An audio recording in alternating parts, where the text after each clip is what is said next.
Right ఇక details చూస్తే దానం నాగేందర్పై అనర్హత వేటు వేయాలని పిటిషన్ వేసిన రాజు యాదవ్ కు హైకోర్టులో చుక్కెదురైంది. బీ ఫామ్ ఇచ్చిన బీఆర్ఎస్ అడగకుండా మీరెందుకు అడుగుతున్నారని రాజు యాదవ్ ను హైకోర్టు ప్రశ్నించింది. అనర్హత వేటు వేయాలని తాము స్పీకర్ ను ఆదేశించలేమన్న హైకోర్టు రాజు యాదవ్ పిటిషన్ కొట్టివేసింది. రైట్ ఇక దానం నాగేందర్పై అనర్హత వేటు వేయాలని పిటిషన్ వేసిన రాజు యాదవ్ కు హైకోర్టులో చుక్కెదురైంది. బీ ఫామ్ ఇచ్చిన బీఆర్ఎస్ అడగకుండా మీరెందుకు అడుగుతున్నారని రాజు యాదవ్ ను హైకోర్టు ప్రశ్నించింది. అనర్హత వేటు వేయాలని తాము స్పీకర్ ను ఆదేశించలేమన్న హైకోర్టు రాజు యాదవ్ పిటిషన్ ను కొట్టివేసింది.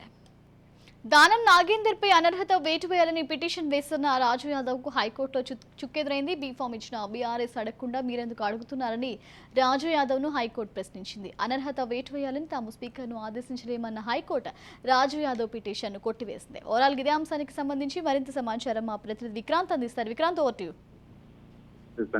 మొత్తానికి ఇటు ఖైరతాబాద్ ఎమ్మెల్యే అయినటువంటి బీఆర్ఎస్ పార్టీకి చెందిన దానం నాగేందర్ ఇటీవలే కాంగ్రెస్ పార్టీలో చేరారు. కాంగ్రెస్ పార్టీ నుంచి సికింద్రాబాద్ ఎంపీ స్థానానికి కూడా ఏఐసీసీ పరిశీలించింది. కాంగ్రెస్ పార్టీ నుంచి సికింద్రాబాద్ ఎంపీగా కూడా పోటీ చేయనున్నారు.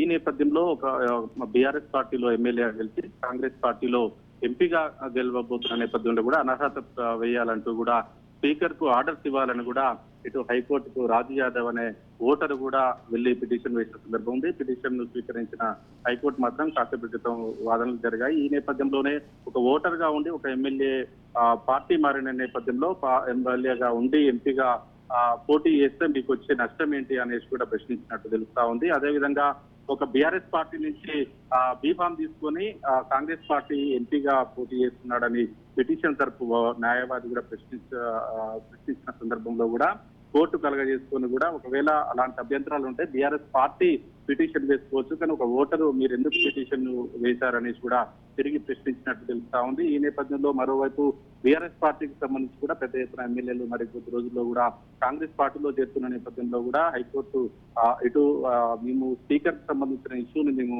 కలగజేసుకోము అనేసి చాలా స్పష్టంగా చెప్పినట్టుగా కూడా తెలుస్తుంది. ఈ నేపథ్యంలో దానం నాగేందర్ కు వ్యతిరేకంగా తీర్పు వస్తుందనేసి కూడా బీఆర్ఎస్ నేతలు చెప్తున్న పరిస్థితుల్లో కూడా ఈ పిటిషన్ స్వీకరించబోము, స్పీకర్ కు మేము ఎలాంటి ఆర్డర్స్ ఇవ్వబోము అనేసి కూడా కరాఖండిగా ఇటు కోర్టు చెప్పినట్టు కూడా స్పష్టంగా చెప్పినట్టు తెలుస్తా ఉంది. ఏదేమైనప్పటికీ రాజు యాదవ్ ఒక ఓటర్ గా ఉండి ఇటు దానం నాగేందర్ పై అనర్హత పిటిషన్ వేయాలంటూ వేసిన పిటిషన్ మాత్రం కొట్టివేసింది.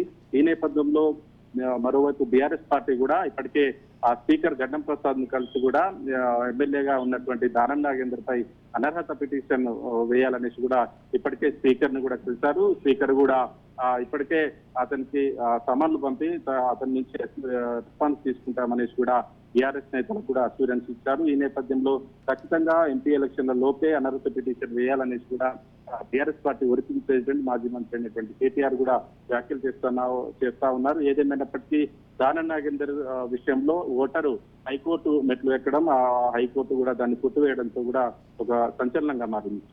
Right, thank you Vikrant.